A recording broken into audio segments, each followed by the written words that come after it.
Talk about it. Hit the button. Hold on. And right into the stretch. Looking back and throws up the middle. Rose is on his way around.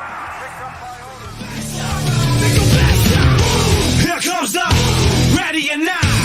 Here comes the boys from the south. Here comes the ready and nine. How you like me now? I say, here comes the ready and nine. Here comes the boys from the south. Here comes the ready and nine. How you like me now? You don't live in Cleveland. You live in Cincinnati. That never gets old. You are watching live to the best damn Cincinnati sports podcast this side of Kings Island. There you My go. name is Santori Miles. We got Bengal Dad. We got Mike from Chicago. Mikey How P. you doing? Not from Chicago. I've He's never near seen Chicago. him- I've He's never just stuck seen in him from Chicago. Cincinnati. I'm from Cincinnati, Where are you at now? near Chicago. Not Donde from está, Chicago. Mike? What's that? Donde está? I don't know what that is. Well, it's good to be back. It's been a few weeks. I thank everybody for their patience. But with that being said, we got to go through the people and sponsors that help make the show a reality. First and foremost, our longest running sponsor.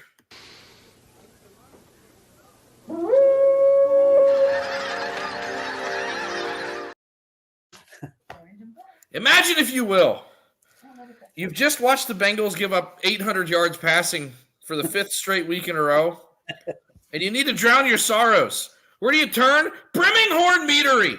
Is it wine? Is it honey? Is it beer? I'm not sure. It's something from the Vikings, and they do a great job of it in Delaware. They're winning national awards every day. Use our code HOODAY9 to cover shipping on 2 bottles or more, basically 15% off. And they even ship to you, Montana. Next, Script Coffee. Out in Lebanon, Ohio, our buddy Steve putting together this great little coffee shop. And, I got a little announcement with Project Game Day to make. They've put it out there, but we'll touch on it here in a second. Get you a cup. There's stuff about starting your story and your morning right. I don't know exactly what they say, but Steve will forgive me. And last but not least, Midwest Best Barbecue, based out of Loveland. They got some great stuff there. They got Dillinator wings. They got Uno wings. They got ice cream, barbecue, mac and cheese, cornbread. You fucking name it. They got all kinds of good stuff. So thank you to everybody for keeping the show afloat. We really, really Doesn't love a appreciate it. creamery. And a quick Project Game Day update. We had a great time down at the tailgate on Sunday. It was probably the only good part of Sunday. That's about where it always ends. Yep. Trevor, our recipient, had a great time. I cooked burritos for everybody. We had Buskin donuts brought in. We had coffee. We had OJ. We had all kinds of good stuff. The next tailgate will be for the Eagles game. That will be the whiteout. So, dress accordingly. Have fun. And we should be back on our regular schedule of food for the time. We have a guest. Yeah, we do. Mike from Cincinnati relocated to Chicago. For a long Ooh. time. He's been stuck in Chicago a long Tell us time. how He you can't two find his way lovebirds know home. each other. What's that? Tell us how you two lovebirds know each other. Lovebirds. Well, we met as freshmen in high school in a general business class, is what it was. Mr. And, Bernickers. we actually played knot-hole baseball against each other and recognized each other. Started talking, and that was when was that? 1980, 79. 78. That was in 78. 46 years ago. Holy cow! 46 years ago. It's been a little bit of time. Yeah. Now, And we from still, what I we still both understand- have our hair. You're getting a little light up there, but yours at least is the right color. Mine's kind of went the other way. From what I understand, Mike, my Bengal dad, my dad, has told me, Merk, as you call him, Merk. that my dad was faster, stronger, had the better arm, was the better bowler. Your dad was? Yeah, he was the better athlete. I was the better bowler. Mike was Your faster. dad was a good athlete. Yep. We've been through Mike some was sports faster. together. Mike was stronger. I was probably smarter. I had a really good arm. Yeah, you had great arm. You had an erratic arm. He And, liked to throw. yeah. He liked to throw balls from center field over the backstop. Over the backstop. Yeah, I was a little. Not little intentionally. excited. I think inside he felt kind of cool though when he did it. Just a little wild. All right. All Well, we've missed quite a bit since we've been out, and probably the most heartbreaking of all was the passing of Pete Rose. If you know my dad, you know that Pete Rose is held in the highest light in our household. My dogs were named Pete and Rose. We had a home when we lived in Loveland where there was an entire wall dedicated to just photos and signed memorabilia of Pete Rose. The phrase "God bless Pete Rose" was a daily occurrence in our home. I wore number 14 as often as I could in sports, like many kids in Cincinnati, I'm sure. Oh yeah. It's if you're not from Cincinnati or you don't care about Pete Rose, I'm sure it seems weird. Obviously, he's had his controversies, but it's definitely woven in the DNA of people who have Cincinnati in their blood. It hurt, it hurt for multiple reasons. One, it felt like losing a family member. It hurt for the way that Major League Baseball just completely blocked him for 35 years. And I feel for his son. He's got 2 grandkids playing baseball. It just stung.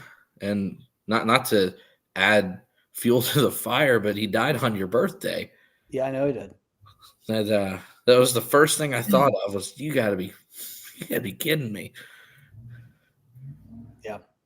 No, Pete was a one of a kind, and he's one of those players that anybody that's watched Reds baseball for a length of time, anytime they see somebody that's hustling really hard, the Ryan Friels of the world, those kinds of players, you can't help but say, hey, he's got a little Pete Rose in him. And that is a compliment to the nth degree, in my opinion. I know a lot of the people that never watched him play, the people that are 25, 30, 35 years old, they just think of Pete as the villain. He's the gambler. He's the guy that screwed his life up. And anything else you want to say about it, it's all negative. But I feel sorry for those people because they idolize a lot of players that, in my opinion, don't play the game the right way. A lot of showboats, a lot of guys that their careers seem to last 8 and 9 years, not 23, 24 years. He was a one of a kind. I mean, nobody liked Ty Cobb either, but he played the game like Ty Cobb. I mean, you usually don't say that Pete Rose played the game like somebody else, but Pete Rose played like Ty Cobb. And again, that's a compliment. Now, and Ty Cobb was probably a little more on the dirty side from what I understand. Rose didn't do anything I thought that was dirty. He would definitely be ultra aggressive, just like we see in our opener there in the All-Star game. And he was ridiculed for doing that. How can you do that in a game that doesn't count? Well, when they keep score, the game counts. I mean, Mike up there, he will tell you it doesn't matter if it's a practice game, a softball game, a wiffle ball game, whatever it is, you play to win. I mean, you never Cadillac it, you never dog it, and that was Pete Rose. Pete Rose wanted to have a W next to his name every single day that he was in any kind of event. I remember when they used to have the Superstars on TV on Saturday afternoons. Wide World of Sports had a competition called the Superstars, and they always took the best players from all the different sports, and they would have them compete. And I remember they always ended it with an obstacle course, and Rose was one of the only players I ever saw that dove for the tape, crossing the line in the obstacle course of something that meant nothing, but he wanted to win. It's just everything he did was that way. I admire him to death, and God bless Pete Rose. Yeah, I mean, I second everything you said.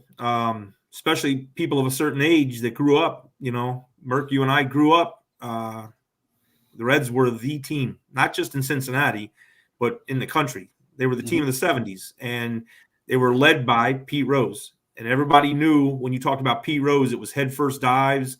It was, the Fosse collision. You're right. It was 100% of the time. He wanted to win, and that's all he wanted to do. So it's, to me, very ironic that, we all know if you know anything about sports and baseball in particular, you can't gamble. You can't. They say it's in every clubhouse. They're talked to about it. And that goes all the way back to the Black Sox scandal. So it's a big deal. But I think you need to look at what he did. It's a different day and age. He didn't. There's no proof he threw a game. There's no proof he tried to lose any game. If anything, it inspired him to win even more. And I've told you before, Mert, he's a baseball player. And as far as I know, that Hall of Fame is for baseball players, not good guys or morals or ethics. I don't understand where that comes in, unless you cheated the game to advance, and that's questionable in itself, steroids or something like that. But he was 100%, a Cincinnati Red and a baseball player that liked to win. So hats off to Pete. I always wished he would get in before he passed away. I didn't think it would happen, and it didn't. I think you and I talked about it, Merck. It almost feels like a slap in the face now if you put him in. Yeah. The guy's gone. Baseball was his life, and he won't get to see himself enshrined if that ever were to happen.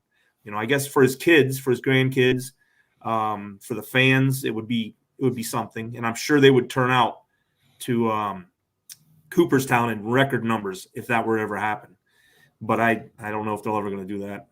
Yeah, I just wonder if Rose ever had that conversation with his kids and said, hey, if I'm gone and they put me in, do this or do that. I wonder if they've been instructed to tell him no. I mean, it would not surprise me for Pete Rose to have one final shot at Major League Baseball. Yeah. Like, Pete said that you can kiss his ass. Yeah. Yeah. It's a shame. Yep. Wow. That's two of our big eight gone now, right? Two of the great eight. Yep. Him and Joe. Your favorite. Do you count I was gonna Sparky? say- Well, Sparky's not part of the grade eight. He led the grade eight, but yeah, Sparky. All right, well, we'll transition with the Reds talk here, and I think anybody in Cincinnati could talk about Pete for hours. Yeah. We've talked about him my entire life. But the Reds did something that was remarkably surprising to me, and they pulled Terry Francona out of retirement. A guy that's been to 3 different World Series, has won 3 Manager of the Year awards. He's won 2 World Series, most notably 2004 with the Red Sox when they broke the curse of the Bambino. Turned Cleveland completely around, got them to the World Series where they fell short in the when the Cubs broke their curse. So he's been around breaking curses a lot. I think it's probably a good move, but it also depends on how much the front office wants to supplement it. Yep. I don't I don't know. I think about this move, and I'm actually just trying to distance myself from the move because I don't want to get excited about it. I don't want to be too negative about it. How much different is this move than when they got Dusty Baker? They went out and got a big name. Dusty Baker had a proven track record, but he didn't win at all. But he won a lot, but he had stacked teams. He did, in my opinion. Well, I don't know if this is a better move or not. They weren't necessarily stacked when Dusty got here. I had that conversation today because, someone said, Dusty took over a poor Jerry Narron roster. And I'm like, well, you had the end of junior. You had Adam Dunn, who was kind of sputtering. You had already gotten rid of Felipe Lopez. Sean Casey was gone. You had Scott Hatteberg, who was a reclamation project. You were bringing on guys like Drew Stubbs and Zach Cozart, who are rookies. You had Homer Bailey and Cueto, who are just kind of starting to figure it out. But you went out, you got Chapman, you got Cordero, you got Arthur Rhodes. So the Reds definitely put their money where their mouth was at that time. But you can't just put a manager in control of a team with a bunch of projects. And right now, that's kind of what the Reds have. There's not really any veteran bona fide leadership in that club. No, that's what they're missing. They're missing the Greg Vaughn. They're missing. I keep saying Cody Bellinger. I don't know why, but they're missing the kind of guy that you can stick in the third or fourth part of that slot in the lineup, and you can count on him day in and day out. They don't have that guy to provide that kind of power and leadership. I think they desperately need it. I think their starting pitching is probably as good as I've seen in decades. It's really, really good. It's only going to get better too. You And, got a and lot of guys coming up. I think they need to fortify that bullpen. I think that's a problem. I think Diaz is a problem. He's. I don't think you can continue to count on him. I believe he's already fizzling. They can't have the injuries that they had last year because they have no depth behind those injuries because it's a rookie backing up a rookie is Right. basically what's going on. You can't continue to have that. So they got to have some veteran leadership. I just hope the things I hear about Terry Francona are true, that he will have that a difficult conversation with a player if they're not playing well. He will put them on the bench. We'll see, because there were a lot of times David Bell just continued to run out like Will Benson hitting 190. He just kept running the same players out, and they never felt in fear of their jobs, apparently. And I think, as Bobby Knight would say, fear is the greatest motivator, or the bench is the greatest motivator. The word that I keep hearing thrown around from him and from the front office, because they've come out and there's been a serious disconnect between what the front office wanted and what David Bell was doing. And it's the things that we had been talking about the last 3 or 4 years that made us want him gone, is there never seemed to be any accountability. And that's the first thing that Terry Francona said was accountability. Again, all I have to go off of right now is a press conference.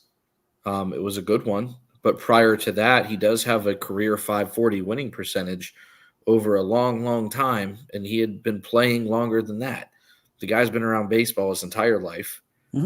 He is a fan of small ball. He is a fan of productive outs. He is a fan of stealing bases and manufacturing runs. I mean, Cleveland, when he was there, was an incredibly exciting team.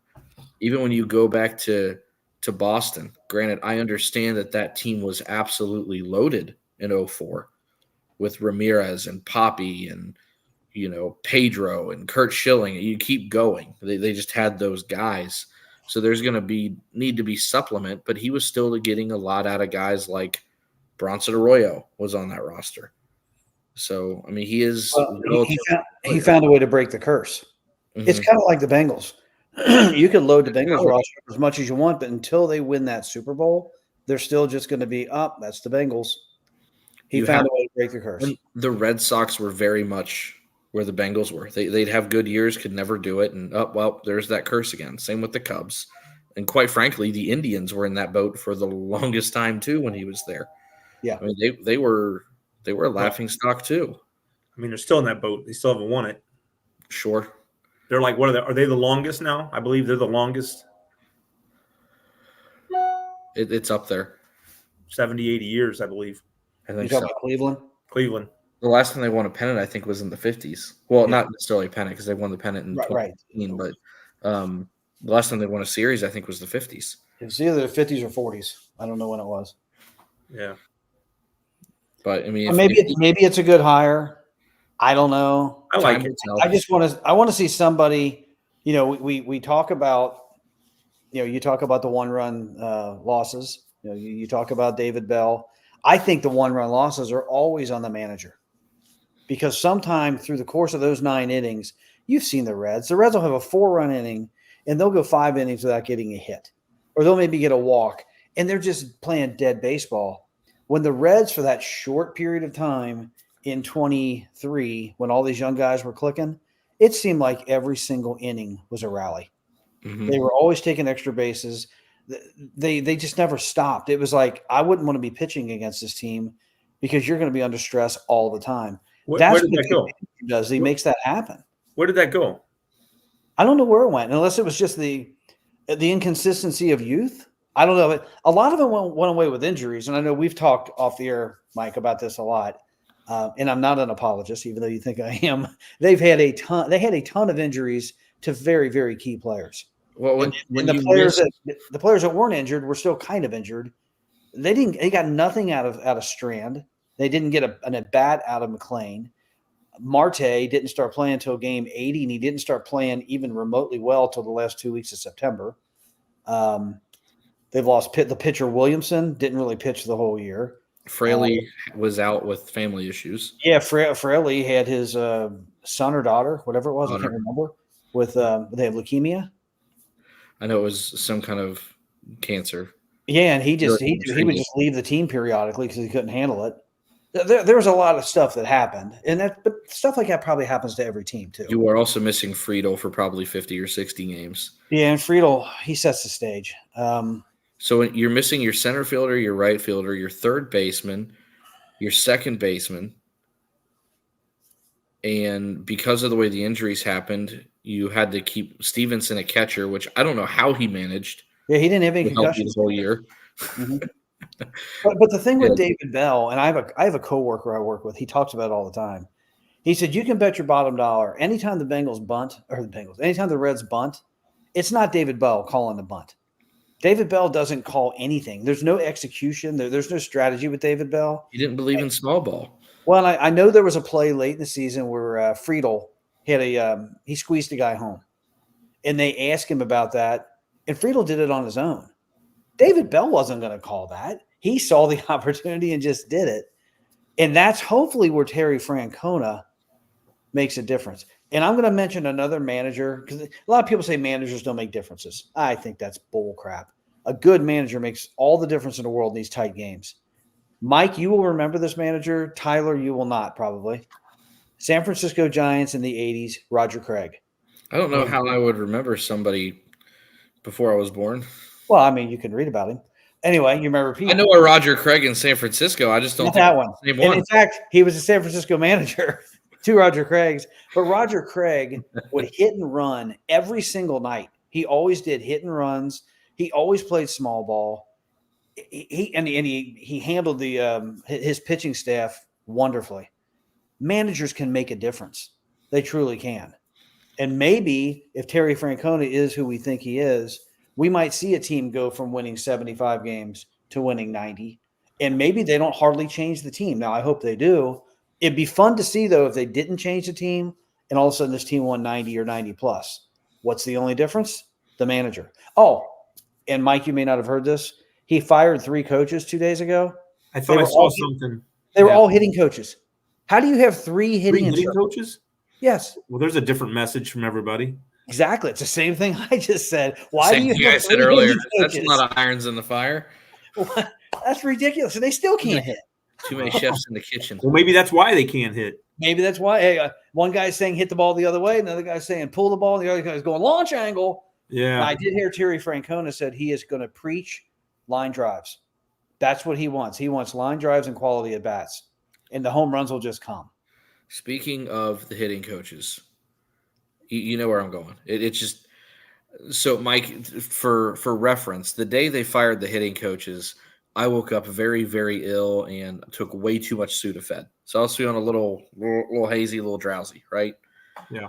And the tweet comes across my phone. The Reds have fired Terry Bradshaw. I was like, I don't know what I took on that Sudafed. But they had a hitting coach named Terry Bradshaw. Yeah, one of our hitting coaches was Terry Bradshaw. Really? Well, that was Yeah. the problem. Yeah, maybe it was Terry Bradshaw. Yeah. I may have stared at my phone for 15 minutes just going, what? Hey, he was still looking for Franco Harris. But I think we've hit the nail on the head there, and I know this is kind of what you guys have been waiting for all night. Boy, if we'd have done this Sunday night, we'd have had FCC regulation problems. Oh, we'd have been problems. The Bengals. I'm not even calling it like the Bengals topic. It's not like what's wrong. This is just going to be the roast. I'm going to change my tune a little bit. Now that I'll- I've had a few days to calm down. I have to, because if you I remember, thought you were going to do this, Merk. But it's not going to be bad. I thought you were going to go soft here, right? You're going to No, go I'm not going with this? soft. I'm not going soft. I will. I'll let Dad kind of do his thing. Part of me just wants to play devil's advocate against Mike because I know it'll get him fired up. Because I can play both sides of this. But I'll say this: there's a lot more bad than good. Don't get me wrong. There are things that, and I've always said this: it's never as bad as it looks. It's never as good as it looks. There are some things to like. There are some points to be had regarding the defense, but it's still. I'm not going to pretend like it's positive. But I'll let you guys kind of take the floor wherever you want to start. I mean, coaching, offense, defense, wherever. I mean, there's a lot of things to kind of poke at right now. All right. I'm going to start by just saying this, and it should go without being said. The defense sucks. That's a constant. At this point, that is not something that I'm going to listen to people say, yeah, but, you can blame Zach or this, but look at the defense. I mean, we know the defense sucks. We know that we have to score 30-plus points every game to have a chance. So that's there. Well, hold on one second. Let me jump in. Yes. Newsflash, Zach Taylor is the head coach. So the defense is his also responsibility. I agree. So, you kind of said, well, some people will say, oh, it's not Zach's fault. It's the defense. Well, no, he's the head coach. Ultimately, it's his responsibility to get it all together, everything. Yes. But what else? All right, here's my point. This is where I said I'm going to change my tune a little bit. Zach Taylor has done a phenomenal job with the culture of the team and not losing the locker room, because he's had plenty of different opportunities to lose the locker room. He has found a way to galvanize this team most of the time that he has been here. He should not be calling plays. He should be overseeing the offense and the defense, but letting other people, when the bell has rung, when the game has started, other people should be calling these plays. He will periodically, if the Bengals have a big offensive game like they had last week, people will say, and I'm probably there too, I guess Zach called a pretty good game because they looked really good until the end, until he choked. Maybe it's not him calling a good game. Maybe it's just the plays are actually executing because he's got good players. He cannot make decisions in game at critical times. You can't let that man do that. So maybe you don't fire him as the head coach, but he is not allowed to call a single damn play the rest of his life as the head coach of the Cincinnati Bengals. There are other people, I'm sure, that are far superior and better at doing that, because there is no head coach that's worth a damn that would have handled that fumble situation in overtime, getting the ball to 38-yard line, knowing you've already got a 55-yard field goal sitting there, that would have sat on it. And I don't care if he called a pass play like I keep hearing, and oh my God, he throws his quarterback under the bus because Burrow checked out of it. Probably a good thing he checked out of it. It probably would have been either incomplete, intercepted, or a sack. That's what Joe Burrow sees. And I trust Joe Burrow a whole lot more than I trust Zach Taylor. So that's where I was going to kind of bounce back and forth here, right? Zach on first and second down called pass plays, and Burrow checked out of them. I do trust Joe more than Zach. However, the personnel that he was calling with was heavy set. So, even if you've only got one pass play that you've called, there's not much to check into out of that. It's going to be, it was either going to be a shot to Jamar, an out route to Jamar, a crosser, whatever, because there were two plays where I think it was just Jamar as a receiver. Maybe T was out there, but they had multiple tight ends on each set. So even if Joe doesn't like what he sees, he's not given the opportunity to check into a better pass play based on the personnel that Zach put out there. Let me ask you this, because I don't study this stuff like you do. I'd venture to say they didn't have two consecutive plays during that entire game where they ran heavy set with just one receiver. Why would he have, and I could be wrong, but if I'm right, why would you change everything you've done the entire game when you are shredding that defense and then show almost, I don't want to say a goal line offense, but you pack it in and have one receiver? The normal offense that they run is a 12 personnel at this point. It used to be 11 for years. We used to always hear that. They run 11 sets. 3 receivers, 1 running back is what an 11 set is. 1 receiver, 1 tight end. Or 1 tight end, 1 running back. That's what it means. And a 12 is 2 tight ends with 2 receivers? Yeah, it's basically you have 5 guys, right? The first number in those personnel sets is running backs. The second number is tight ends. They'd been running 12 most of the game, but they had been spreading it out with 12. They'll put Gesicki out wide. They'll put Eric All at fullback, Sample wherever. But when you go 12 and then you bunch it in tight, right? You condense the defense when you do that. Mhm. Okay, so your 12 is essentially becoming a 13 or a goal line at this point. The last quarter and a half of that game was probably the best in terms of a fan's perspective, the best 20 minutes of football you're going to watch all year. Whether I'm talking about offensively, between Lamar and Joe just trading blows back and forth, there had to have been close to 300 total yards of offense between the two teams in the final third of the game. It was ridiculous how fast they were scoring all over the place. So then, like you said, you get to the position where you've got a chance to drive the dagger, the nail in the coffin, so to say. Yeah. Why do you change? I don't necessarily disagree with the 12-man personnel, but why did you make it so tight? Spread it out. Put them out. That final quarter of the game when it was bombs away, yeah, there was still a lot of 12 tight end sets. That is Zach Taylor being scared. Burrow, the last 2 times Burrow had touched the ball that wasn't a run was the interception that Jamar admitted that I guess he rounded the route, or he did something soft that allowed 44 to cut off his route and pick the ball. And then he got sacked, an immediate obliteration up the middle. And I think Zach Taylor, his sphincter just went, and he was not going to call anything that was going to put them in harm's way. You can't have that. You had an opportunity to destroy them. That cocoon-looking offense is what you do when you're at the 15-yard line and you're trying to position your kicker in the center. That's what it looked like. And I think they're doing this from 50-something yards away with the American flag stiff as a board and the pennants on the goalpost going the other direction. Oh, then what are they doing? I mean, we don't even know if he would have made that kick if it wasn't held right. The wind was all over the place. I don't necessarily mind playing for a field goal, but playing for a field goal in that scenario, I want it to be like a 45-yarder or less. You know, I'm not playing for a 50 and 60-yard field goal, especially because if I miss it, Tucker's now in field goal range on the back end. All I'm doing is telling Joe, just don't get sacked.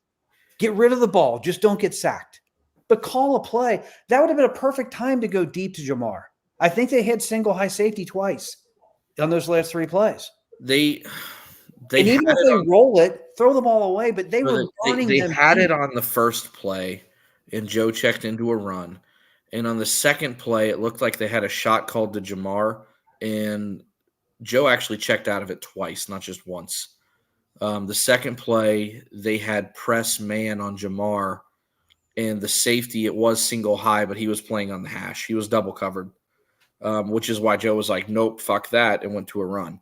But again, if you have different personnel packages out there, you give Joe the opportunity. I see what you're saying. You're calling a play, and maybe you're not putting the right structure of players. Right. I have no problem checking into a run if and the that's shot still, play's not it's still there. on Zach Taylor. The personnel groupings on Zach. Yeah, I had more of a problem with the formations and personnel than I did the actual play calls. Well, so that's where I said I changed a little bit, Mike. I think the guy's capable of still running the culture of the team. I think they play hard, and I think that's something that's I've always said that about a Zach Taylor team. They play hard all 60 minutes. They always do. They don't quit. But he just can't be put in that position because he's not either not smart enough, ballsy enough. He gets scared, and he's done this many times. I'll let Mike talk, and then I've got one thing I want to say. We're focusing real narrow here on that end of the game, and when we spoke, Merck, right after the game, you called me. We are in agreement. You said everybody around the city sounds like the same thought process. Is it got way too conservative, settling for a 50-plus yard field goal. And I think especially anybody that knows obviously what's going on, you leave them in a great position if you don't make that, which is what happened. Now, could that fumbled snap have happened at the 20? Yeah, it could have, but they'd also had 30 or 40 more yards to go to get in a position to get a field goal. It was way too conservative. And as far as Zach Taylor, I've said this to you before. I think living up here, and I'm a very big Bengal fan, you know that. I listen to national radio a lot, and I see the Bears up here quite a bit. And what I see with them is that's a team over the last, even not just this regime, but the last 2 or 3. They always seem to outperform what they're supposed to do, whether it be in a game or in an entire season. It seems like the Bengals are the opposite. I got a lot of people who focus their comments to me. Obviously, they know how much I love the Bengals. They know I'm a Cincinnati guy. So everybody either that A, wants to just give me shit about it, or B, kind of console me and say, hey, Mike, sorry what happened, or make a joke of it. The consensus among all these people, that most of them that know football from the outside, is, man, you guys are so lucky. You got Chase and Burrow and Higgins. And, I've had people tell me, can you give us Higgins? We'd love to have him up here. He's a stud. We got all these pieces, but the end result doesn't seem to be what it should be. To me, and I told you this, we're the opposite of what I see from the Bears, from a team like Pittsburgh, who they don't have the talent we've got, yet they find a way to win. Here's another example. I heard this the other day. Kansas City won yet another game, right? They've got nothing for a receiver core, nothing. They're decimated. It's garbage. Yet what did they say they did? They ran out a 4 tight end lineup on occasion. Yep. Why? Because he found a different way to get it done. We don't seem to do that. That, to me, is on Zach Taylor. I thought about this, Merck, after our phone call, and I felt almost guilty talking about the guy like we did. He seems like a very nice guy. And we got very fond memories of him being in the bars in Cincinnati during our run and handing out footballs and things like that. And it was awesome. It was great. But to me, and I like analogies, Zach Taylor's like that girl you meet in Cancun and you have a great week with, right? Great time, probably not going to be a long time wife type of thing. And that's how I see Zach Taylor. We have very fond memories of him. And I think that kind of shades, maybe, at least I think for me and possibly for you, it shades your thinking on him. He's not getting it done. We've got a talented team. Figure it out. I got faith in Lou Anarumo, but, he had a great game plan against Kansas City. Obviously, we've seen how that went. But other than that, you're right. Our defense, there's no excuse. It's garbage. And the bottom line is, let me just finish with this, Tyler. You said you can take both sides. I can also do the same thing. I can say, hey, Merck and I, you and I have talked about this. Washington is not what people thought. So, you look back on it and you go, well, that's not a bad loss. It was Washington. They're 4-1. They're pretty good. Kansas City's 5-0. They're pretty good.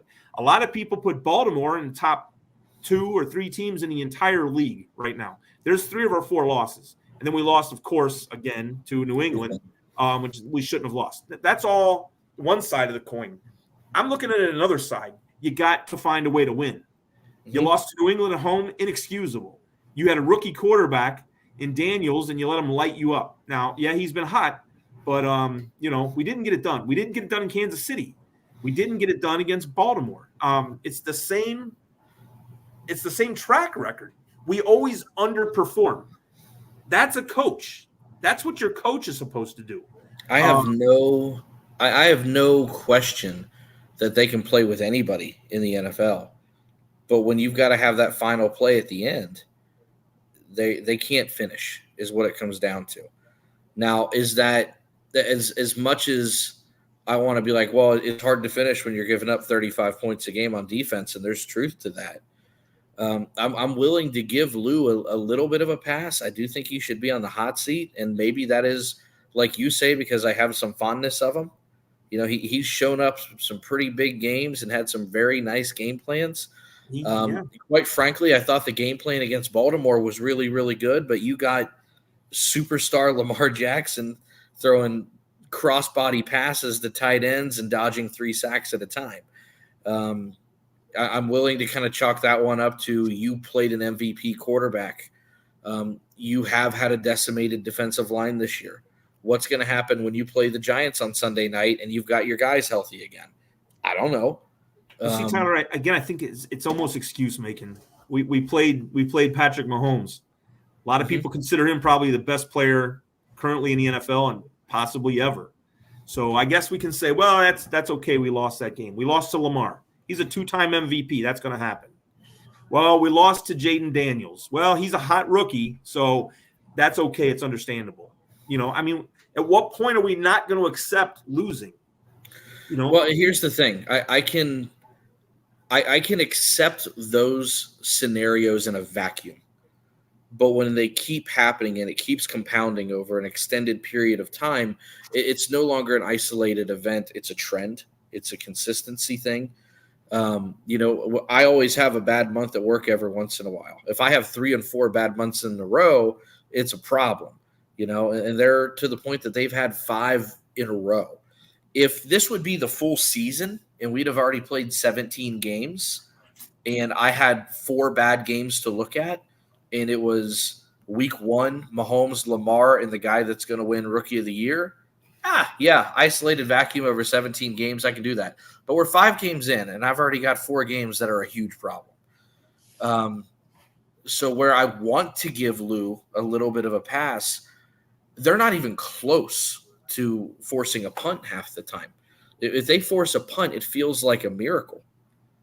3rd and 10 rolls around, and I'm holding my breath that there's not a guy that's going to be open for a 15-yard out, or a tight end's not going to catch the ball at 8 yards and drag somebody for 3 more. They have and they force a lot of third downs. They have a severe inability to get off the field. And that comes down to just making the play in a moment. I don't know if they're pressing, but any time that they have to make a play, they don't. And it's not just the play against Kansas City. It's not just running the ball against the Ravens once you get the fumble. It's not just, shut down Andy Dalton that last time. It's not, get off the field against 4th down with Washington. It's every single 3rd down. There were times where they're at 2nd and 20 on defense, and you're thinking, this is probably a punt, and it's 17 yards the next play.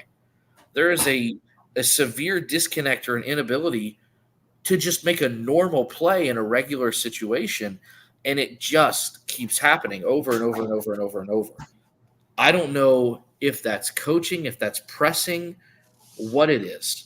But, they've got to be the worst team on 3rd down in football. Well, let me ask you something, Tyler. Merck's kind of weighed in. So, Merck, I'm assuming your opinion is Zach Taylor should stay. Well, I wanted to add one thing to that. If Zach Taylor is going to continue to call plays, let's say Mike Brown said, hey, Zach, we're going to have somebody else call the plays. If Zach Taylor said, I'm going to call the plays, he would be fired before this show is over. He cannot call the plays anymore. If he's going to continue to do that, he's out.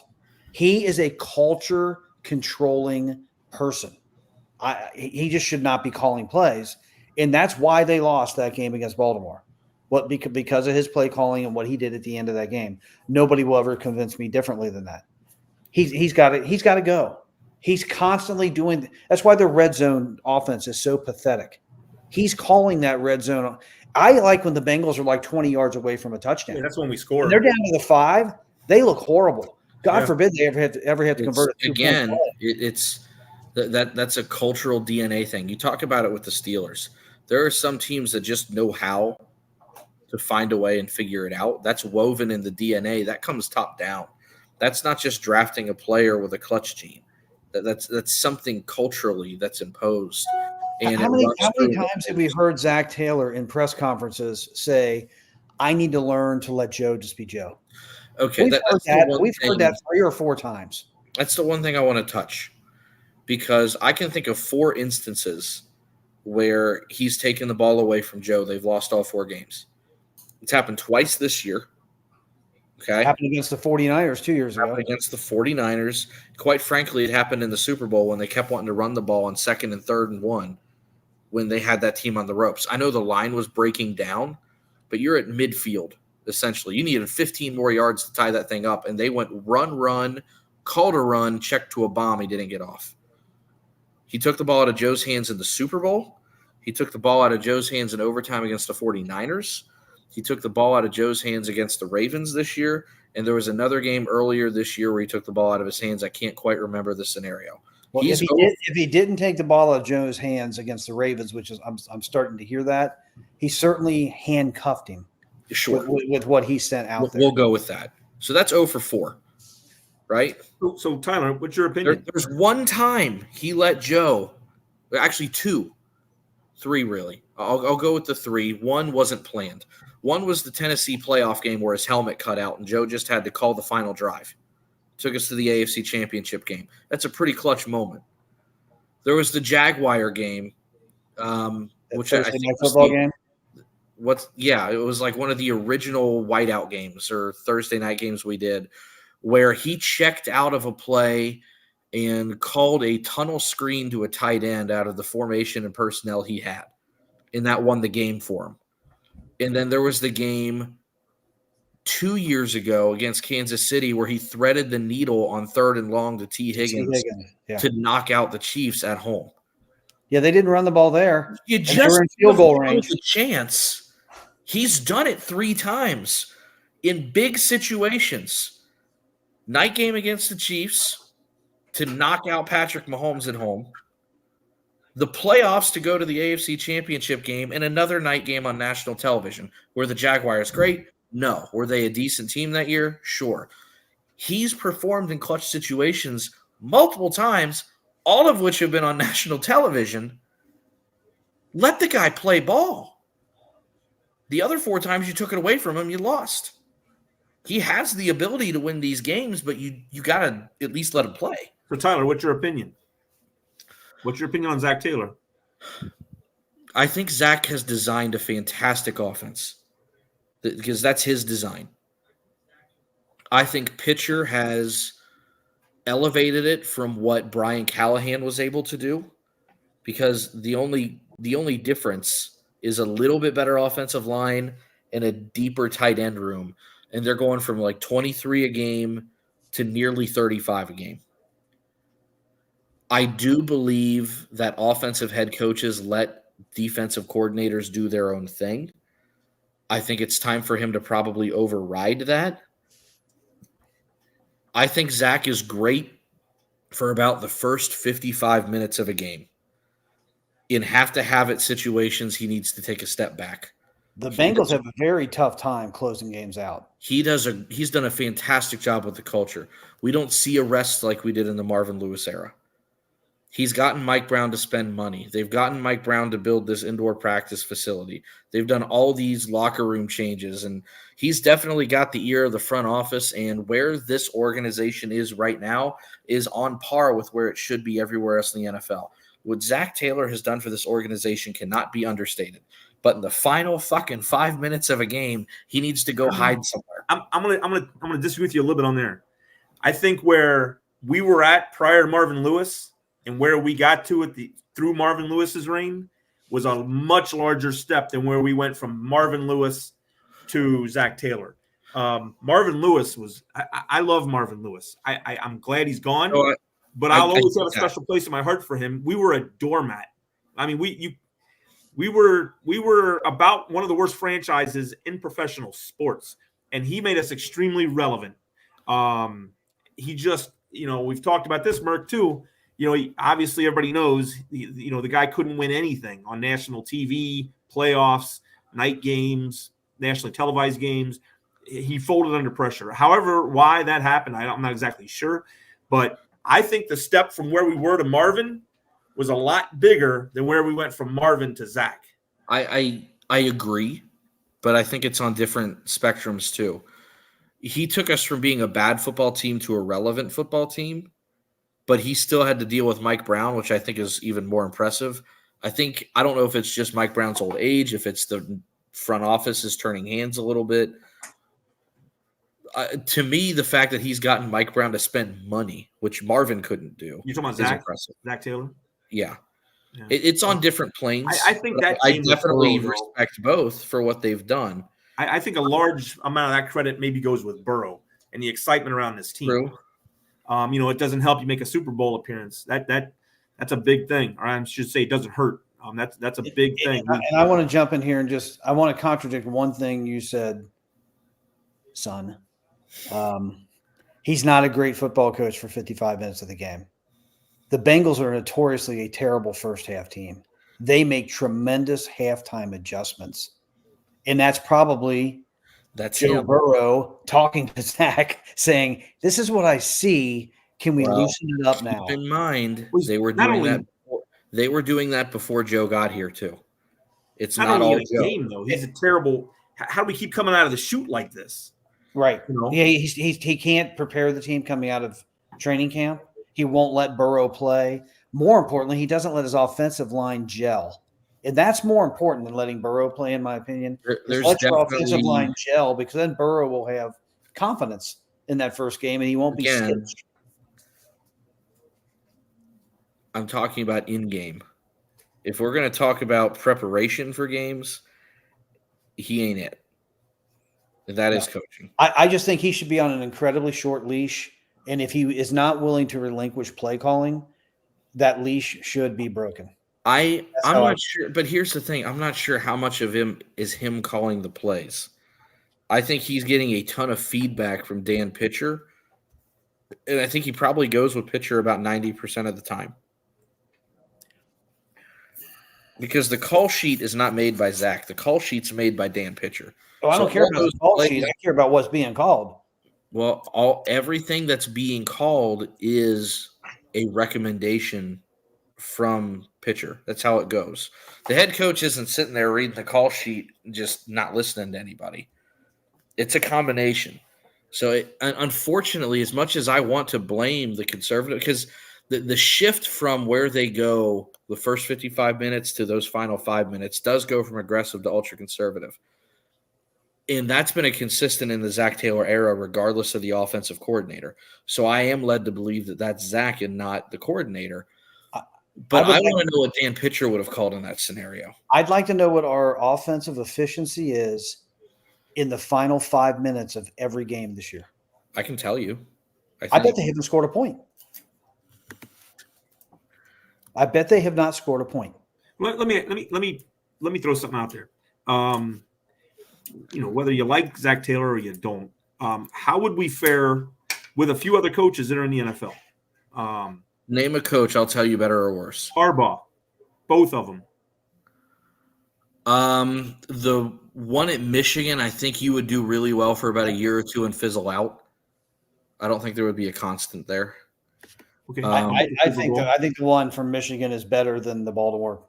I think the Baltimore one is better long term. I think if you need a jolt or something new short term, that you go with the Michigan one. They're different. I know where Mike is going to go with this one eventually. Campbell, how would we be with Campbell? Better or worse? I know he's done some boneheaded things. He cost them that NFC Championship game. He wouldn't be sitting. He wouldn't be conservative. He's not conservative. I don't know.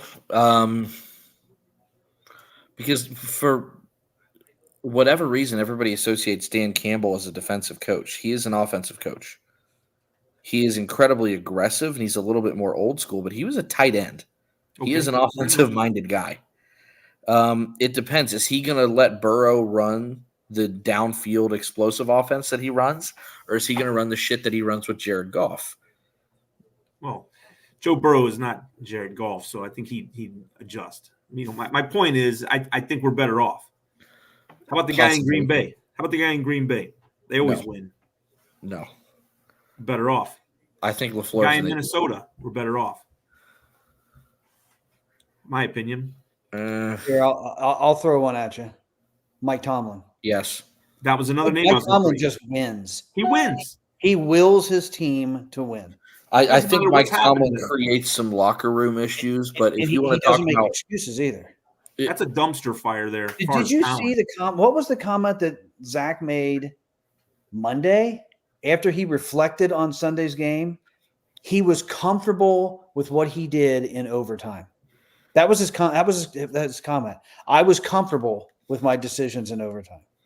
So losing's okay. It's comfortable. It's comfortable.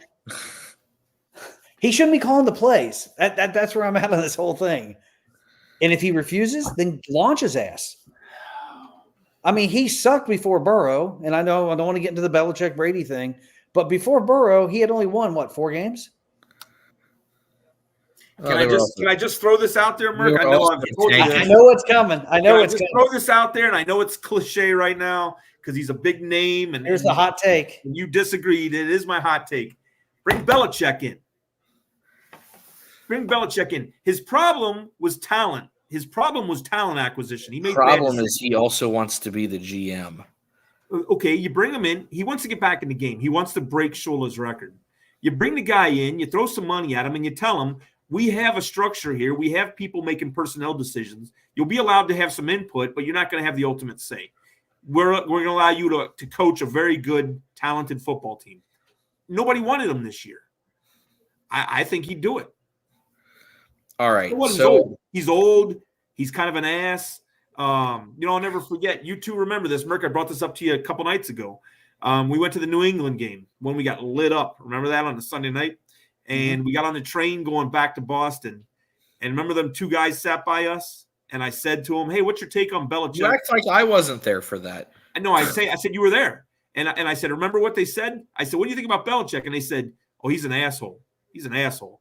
But then they said, but you know what? He's our asshole. I want a guy like that. I want a guy like that. Light a fire under him. He's a good coach, and he's available. He's out there. It's the Bill Cowher thing. It's guys that are not going to back down in a pressure situation, or they're going to force a player to get. They're going to get more out of a player than the player thinks they can get out of themselves. That's what a real coach does. Daddy, you had asked a question about our offensive efficiency in the final 5 minutes. Yeah, how have we been this year in the final? If we've even hardly had the ball. I don't have the final 5 minutes, but I have the fourth quarter. You can't go to the fourth quarter because the fourth quarter was big against Baltimore. Well, I'm going to go through the fourth quarter. Well, I'll start with the whole game first for the whole year so you can get an idea of what these numbers really mean, because I think everybody would agree that on the whole, the offense has been pretty damn good this year. Except the opener. Offense has been good. Not the opener. Okay. Not the opener. So there's something called EPA per play. Yep. Dad, I know we've talked about this, Mike. I don't know if you're versed or not. Basically, it's estimated point average per play, right? The leader in the NFL right now through 5 games is Washington at 0.26. Basically, you divide your plays by your points. They're averaging a quarter of a point per play. They're efficient at running plays and scoring points. Right. So if they run 60 plays, They scored 15 points. Yeah. They're running a lot more than 60 plays. Yeah. Okay. We are number 3 in the NFL at 0.159. The average in the NFL is 0.018. We are 10 times better than average through the entirety of this season. Okay.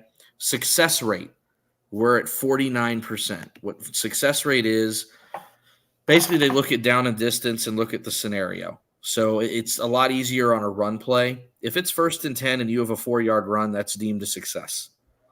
If it's 2nd and 8 and you have a 3-yard run, that's not deemed a success.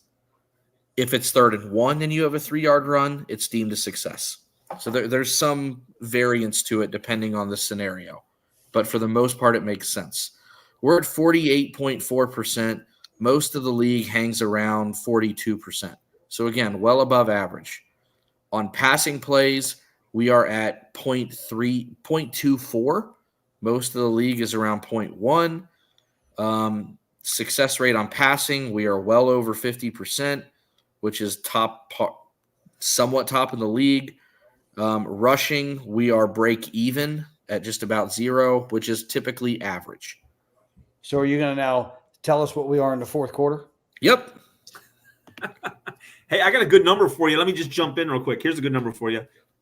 1. 1 and 4. Yeah. 1. Right? 1. That's a great number. That tells you everything you need to know. All right. Ahead, so Dave. our EPA, remember, was 0.159, and that was top in the NFL.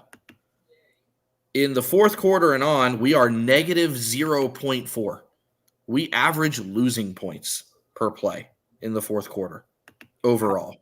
Okay. We go from one of the best passing offenses in the NFL to a neutral passing offense and a break-even running game to a running game that only has a success rate of 23%, which, just skimming the numbers, not actually cataloging it, looks to be dead last in the NFL.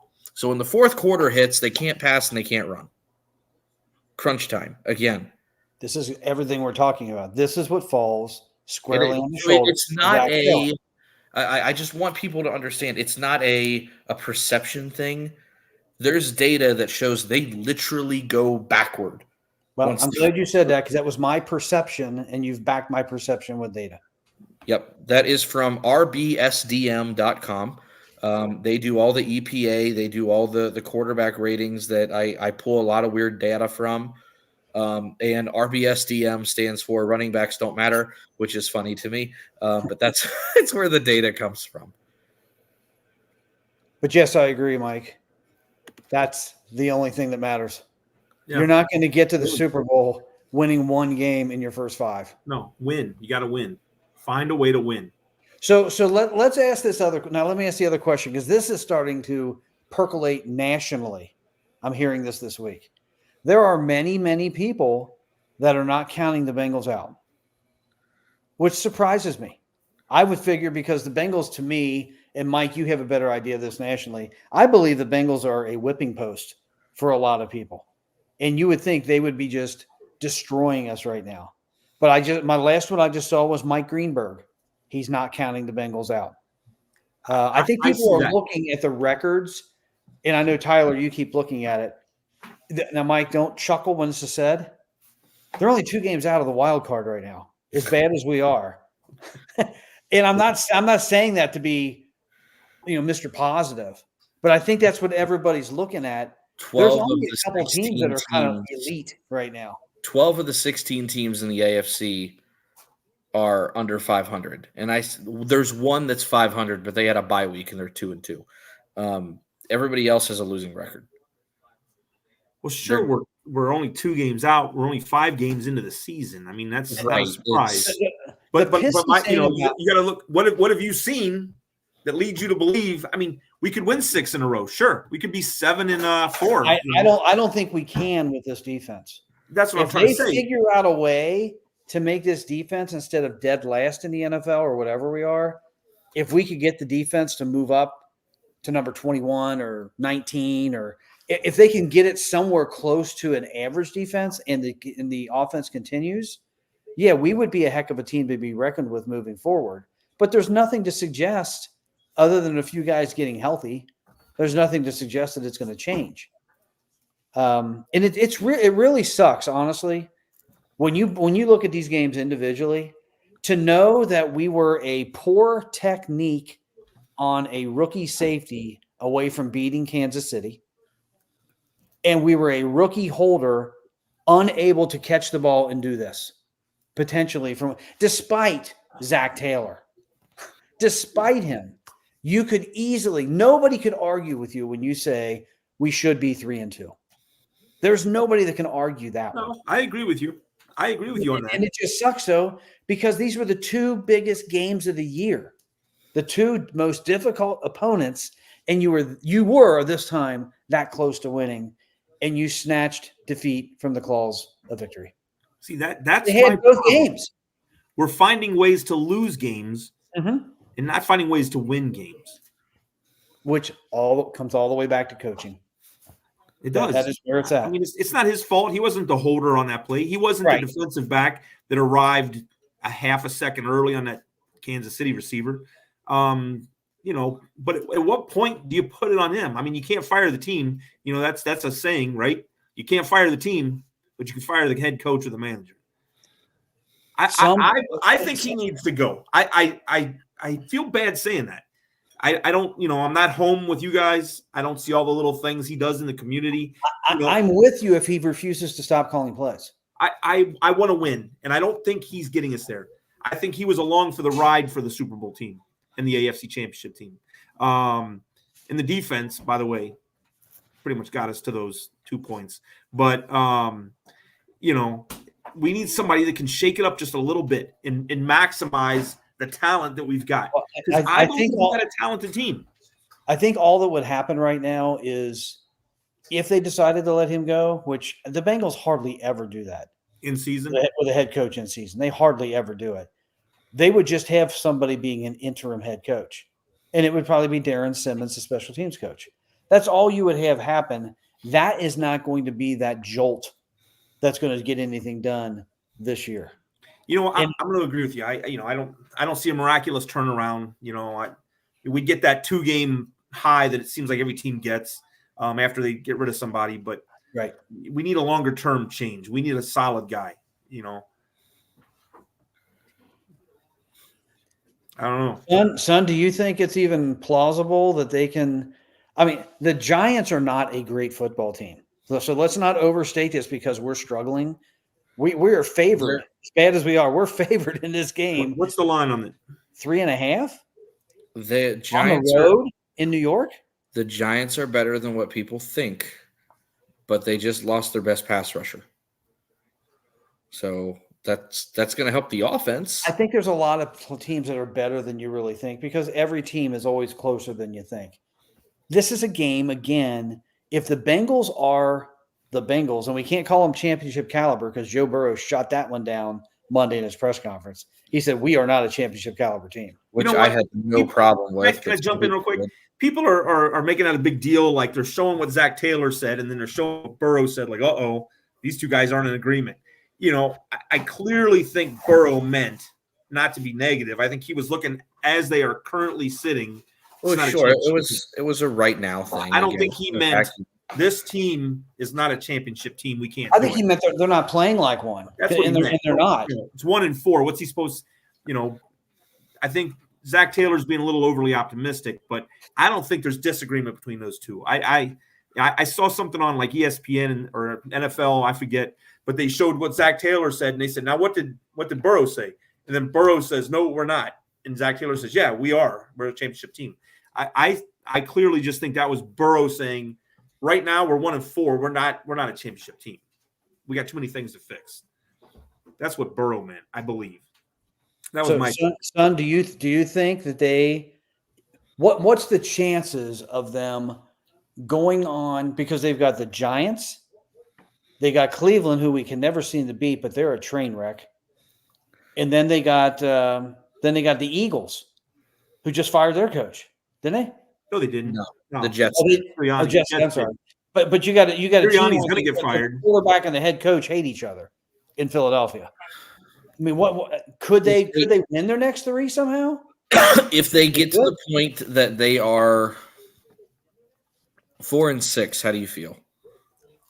Well, 4-6 is that's coming out of the Baltimore game, yeah, or getting into the Baltimore out game? of the Baltimore game. They're 4-6. Well, they probably don't have a hard game left. I mean, then in reality, I mean, you could call Denver maybe a hard game because they got a good defense. You got Dallas.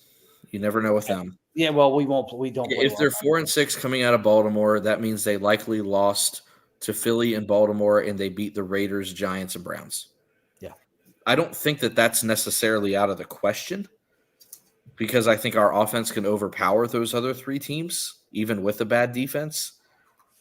And if they went 4-6, they would probably still have to go, in my opinion. You'd have to go 5 and they'd have to go 6-1. 6-1. We're gonna have to get to 10 wins. Yeah, you got to go 6-1. With the way it's shaping up, 9 might get you in. 10 is still the number to shoot for. Yeah, there's a couple of these teams are going to be a little better than the rest, and it's not going to be like everybody's playing 500. What happens if, for whatever reason, week 6 or 7 rolls around, the defense starts to gel, and you break out 5-5, and the defense is playing better over 2 or 3 games? I think everybody's thinking differently. If that happens, it would look different.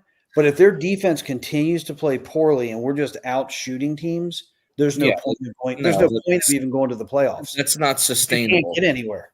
The defense needs to find a way to step up to being slightly below average, and the offense needs to maintain. If that would happen, you would have a chance to do whatever you want. Well, the Giants probably have a better step for the defense. The Giants probably have a better defense than the Ravens. So I don't look for us to put up 38 points or whatever against the Giants. The Ravens have had the 32nd ranked pass defense going into that game, and it showed. Yeah. They have a good pass rush, but they couldn't cover worth a damn, which typically doesn't happen. The Ravens also hired Dean Pease back today to be a defensive consultant because of how bad their defense was. They're winning games and still trying to figure it out. The We're losing Ravens games. and the Who did Bengals you are say? the same team. Who did you say? They brought Dean Pease back. No, Ravens. the Ravens. Yeah. The Bengals and the Ravens are the same team. The difference between those two is a mishold. I mean, they score a lot of points and they give up a lot of points. That's what All right, the Bengals. let me ask you a question. Then you say that. I'm not sure I totally agree with you. If you're a betting man, you got to put a large chunk of money from here out, not end record, but from here out.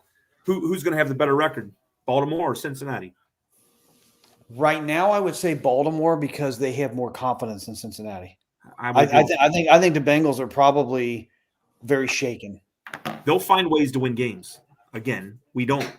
The difference, though, I will say, not a great track record. Not a great track record in the postseason, especially with the only game Jackson. that they have found a way to win was against the Bengals because we handed it to them. They didn't do anything in overtime short of a Derrick Henry run. Right. Because they didn't do anything with the ball when they had it in overtime. They fumbled it away to the Bengals. The Bengals sat on it for 3 plays. They did get to missed midfield, field right? goal. They did get to midfield, right? They were like midfield when he missed that snap. Well, they got 20 yards. So they were 10 yards away from potentially winning the game. Yeah, but that's nothing special. But I mean, what I'm saying is they didn't do anything to earn that win at that moment. They didn't even block the kick. We didn't earn getting the ball from them because Lamar dropped the ball. It was 2 teams at the end that, in my opinion, were choking all over themselves. That's what that looked like. That didn't look like either team knew how to win once it got to overtime. They happened to get the long run from Derrick Henry. Right. And that's just because I think the Bengals quit. At that moment, I think they quit. It could have been. But I think those 2 teams are very similar. The difference that you see dynamically is their quarterback can do things that most quarterbacks can't do because of his athleticism. I mean, he's far more athletic than Mahomes. Yeah. It's amazing the stuff he can do. He just surprised the heck out of me because he really threw some good passes in some tight areas. That play he made when they were at the 6-yard line and he had somebody, Hubbard or somebody, he was stiff arming him and going backward at least 10 to 12 yards and then threw it that inexplicably across his body, across the field that you're not supposed to do. And the Bengals defense is just standing around. Yeah, it's tough. Yeah. He made that play, but a good defense doesn't allow that play. We must have had 5 defenders in the end zone and nobody got close to knocking that ball away. And that ball was in the air for 3 seconds. Yeah. It was floating out there. Yeah. I don't know what was going on there either. Anyway. Tyler, do we get questions on here? I've been told somebody sent us a question. Every once in a while, we'll get some questions. I don't see anything on there. I don't know if it pops up. Yeah, there's a button that says comments. Well, you may not have. You should have it with your link. If you minimize your screen, you'll see over to the right where it'll say private chat and comments. Oh, yeah, I see it. There's no Yes, comments? there's quite a few comments, and usually people call me kicker bully. They were probably waiting for me to rip on McPherson. That was not McPherson's fault, even though in the post game he said, "I need to make that kick." Really? That was not McPherson's fault. I just want to bring Elijah here. I know him, and his comment was, "We should pick up." I told you this also, Merk. Vrabel. I like Vrabel also. You said you didn't like him, though, right? I don't like Vrabel. I don't think he was. I don't think he was all that. Obviously, Belichick is a hell of a coach, but Vrabel's about the only one coming Mike from Brown's not going to Belichick. deal with that. What's that? What's that? Mike Brown said, is not going to deal with Belichick. Belichick's Vrabel's about the only guy who came from Belichick who had any success, and he had a lot of success. Mm-hmm. He didn't coach for him, I don't believe, right? I think he just played for Belichick. I think he just played for him. Vrabel? Yeah. Vrabel. He didn't coach for him. He didn't coach for him. He played for him. He played for him.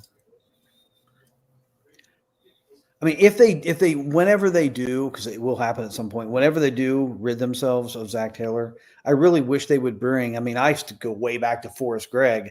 I wish they would just bring a disciplinarian in there. I figured I knew you were going to say It's that. going to scare the players a little bit, and it's going to let them know that they can't just walk out on the field and keep their starting job. You got to perform. You have to produce. There's nothing wrong with that.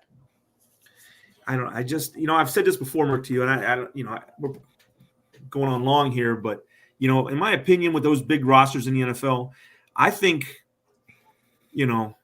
what's a roster now, Tyler? Is it 55? 53, but you have 53 with 46 active, something like that.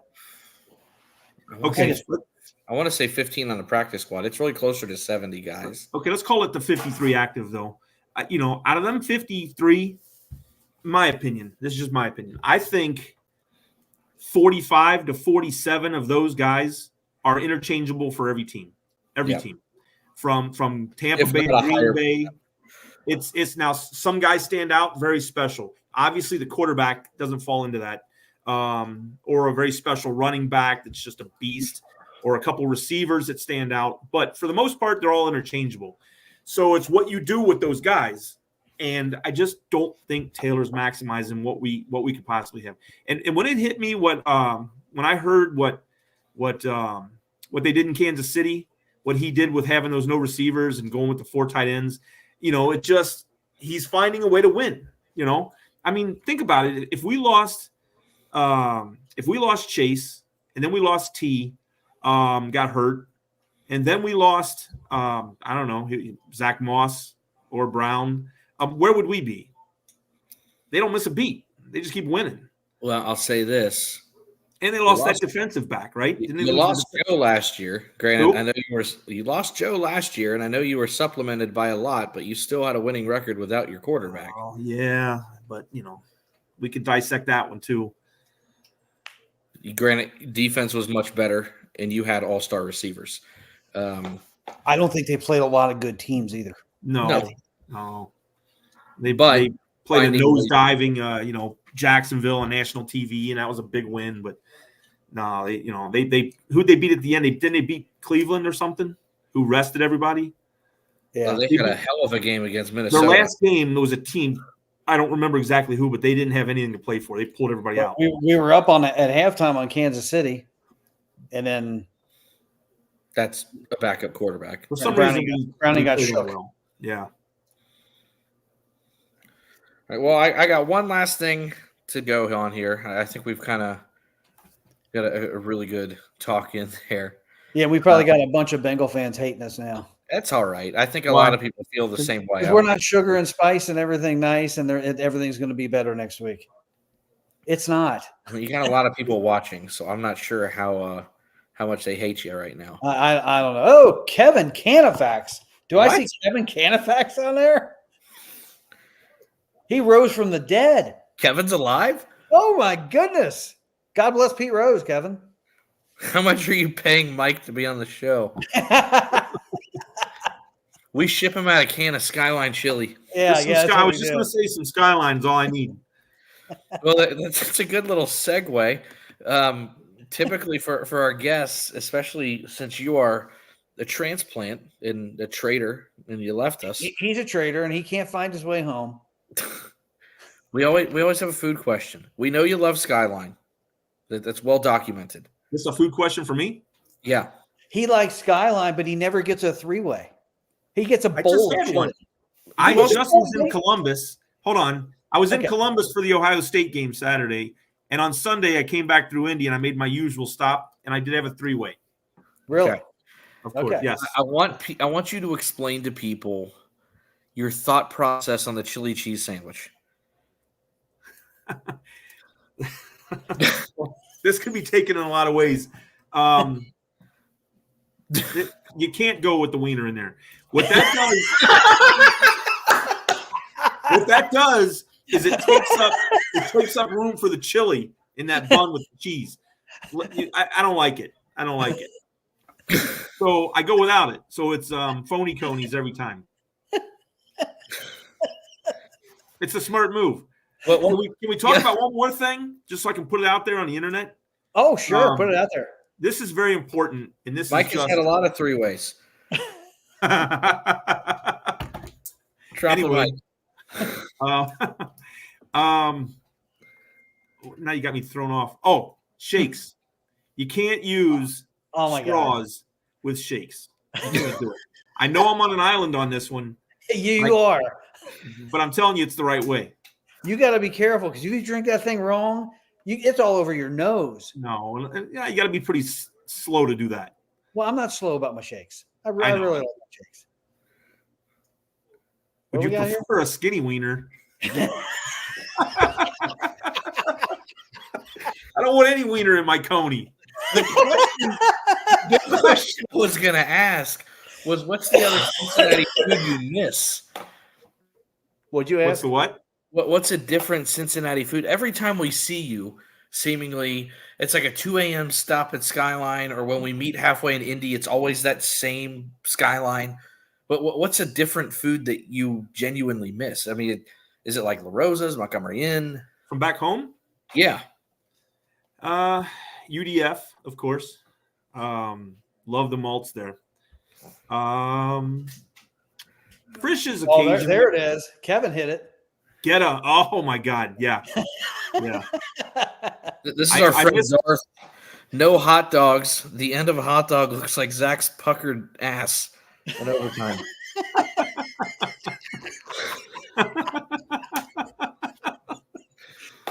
There go the FCC regulation. Yeah. Geta's absolutely Geta. I miss going home to my dad's and him making me a whole roll of that when I would come home.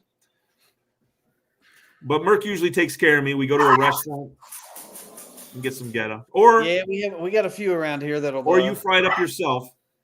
Yeah, typically the restaurant. Yeah. Typically, one of those good breakfast restaurants. What are you doing over there? Look like you're trying to catch flies. No, I'm yelling at the dogs. They're barking. we moved from a second floor apartment to a first, and now there's ducks and shit in the lake in the backyard, and there's a lot of activity they're not used to seeing. So it gets a little loud around here. Well, I guess we've probably hit the end. But I really enjoyed having you on, Mikey P from That Chicago. was fun. That was fun. Thanks We'll for have to do it inviting me, guys. again. Thanks We'll for have to make inviting you a reoccurring guest after losses. He's got a different perspective. Maybe we'll get Sam on there. Maybe we'll get Kevin Canifax on the show. Kevin does have a good point. Ivy's back, and he was playing well before he got hurt. You know, that might help because Hilton's coming back. Ivy's back. Can he play safety? Hey, you mentioned one thing. Tyson Anderson, the guy that you hate. I mean, isn't this the perfect time for him to show if he can actually play football? I guess. I mean, can't get fucking worse, right? Throw him back there. See what happens. Real quick, I have a question for both of you. What are we doing Sunday? How's it going to go? Well, they'll win, son. I think they'll find a way to win that game. You think so? I think the Bengals play better on the road. I think they'll find a way to win. I don't know. I don't know if it's going to be. We typically also play very well against NFC teams. Yeah. Yeah. Games that don't matter as much for us. I mean, they're not playing a quarterback that's incredibly elusive. Now, he's got some mobility. I think, Tyler, you said he averages 20 yards a game running the ball. He's not Lamar Jackson. He's not Mahomes. He's not Jaden Daniels. If he gets a lane, he can go, but he's not going to make anyone miss. Right. So they have a chance. He's a little more in the pocket. He's not what I saw in Aaron Rodgers. Aaron Rodgers looks like a sitting duck out there right now. He can't move. But he's somebody I think that maybe Hendrickson can get to, or somebody else could free up and get to him. I think they can have a little better success on defense against the Giants. But I think the Giants' defense is going to be a lot better than what they've been facing. Yeah. Yep. Tyler, what'd you say? Kevin also lives in Illinois, so there's that. Who's Kevin Valentine? Valentine? You guys know him? Yeah, so Kevin does what we do, but for hockey. He does the Blue Jackets. Blue Jackets. I actually started a podcast and kind of passed it off to them. He said he's from Illinois, or he lives in Illinois. That's interesting. Yep. He's a Bearcats guy, Blue Jackets guy, Reds guy. I don't think he does anything Illinois. Yeah, no, neither do I. Here, Mike, we're going to give you your minute also, Mike, because we know how big and passionate of a Buckeye fan that you are. And I've probably never said the word Buckeye in 3 years on this podcast. Denied. And there he went. Well, how do you think your Buckeyes are going to play this year? And it really only matters. Are they going to beat Michigan, and are they going to win the national championship? Can they beat quarterback is Vanderbilt? really, really good. Can they beat Vanderbilt? They are gonna go to the playoffs, and they are going to beat that other team up there. Yep. And we are going to make a strong run for the national championship. Yes. Now your quarterback got hurt, right? Did I see there was another guy, number 30? No, he's okay. That was playing No. quarterback. No, Howard's okay. He's okay. Okay, he's good, right? Yeah. Is he much better than the guy you had last year? Oh my God. He's serviceable, but they are loaded with talent. And I'll a lot tell you of what. what's that? Dad, if you get a chance to watch Ohio State this year, they got a true freshman receiver. Oh, Stud. I forget his name, but every time I see him, I'm like, Oh, holy he's the guy that made the 2 one-handed catches. The one-handed catch. yeah, Saturday. that guy. Yeah. Between him and that freshman from Alabama who's like 17. 17 years old. Yeah. How about the kid from Boise State? Oh, the running back? Anti or whatever? He's averaging like 11 yards That's a just carry ridiculous. on a season. Ridiculous. 90 Yeah. carries, 1,000 yards. Do that math, Michael. That's 11. About 110. That's 11 yards a carry. Or 11 yards. Yeah. Yeah. He's a stud. For 15 touchdowns. It's a touchdown what? Every I'm not good at math anymore. Every 6 carries? And I'm going to say one more thing. Can we increase Chase Brown's touches by about 30%? I'm not asking him to have 40 touches in a game. He is almost as explosive as Jamar Chase with the ball in his hands. I Got to get the ball in his I hands. worry about it because he had a lot of touches at Illinois. He didn't have any touches last year, so we saved him a year there. It's one of those things where I want him as long as I can, but you want to abuse talent as long as you have it. And I don't want to just run him into the ground in 2 years because I think he's special. We'll find another one. Sure. He's a Running running backs back. fall off trees. Find another one. Yeah. Max out on him. Use them up. We don't want to miss this championship window that we're in. Yeah. All right. Well, I think that's going to be it for the night. Again, Thanks for having me, guys. I appreciate Yeah. it. Thanks for We'll coming. do it again if you want to. You're right. I think the further you get away from game day, probably the better for me. I sometimes say things that are the stuff inappropriate. you and I were saying the other night. Yeah, but a little inappropriate. Yeah.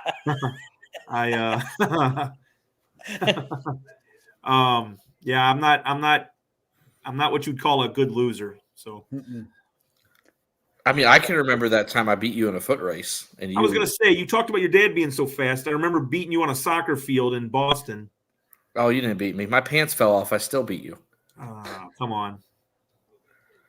Listen, I've given you several opportunities. I'm 30. You're like 70 now. It's about time you like try and beat me before it gets too late. Well, yeah. I don't know how I would do right now. I will say this: my pants were falling off, and you were running in like military boots. Yeah. And it was close. No one dusted anybody. It was pretty close. All right. Well, thank you everybody for tuning in tonight. We're When, gonna have. when are we doing our next one? Are we going to do something before the game Sunday? Yeah, we should probably do one probably like 10. 10 or like 6:30 or 7? What? Why not right before the game? Because we're gonna have like 10 people over here. You want to do a live podcast with 100 people in my apartment? That'd be kind of cool. Oh God. No. We'll have to bully Kevin to coming on the show since Yeah, we'll try to get Kevin on the show. We got to work on Sammy Boy again. I think he would do it in a heartbeat. We need to get Mike, Kevin, and Sam on here and just. I don't want to call this Rally Around the Natty and Friends because that would sound too much like something else. Yeah, So douchebag. just Rally Around the Natty and acquaintances. Good Sure. acquaintances. Good acquaintances. All right. Well, All right, again, guys. thank Thanks you for to having me. everybody. All right. Thanks, Mike. All right, bye, Okay. guys. Outro. And right into the stretch. Looking back and throws up the middle. Rose is on his way around. Picked up by Otis. Here comes the ready or not.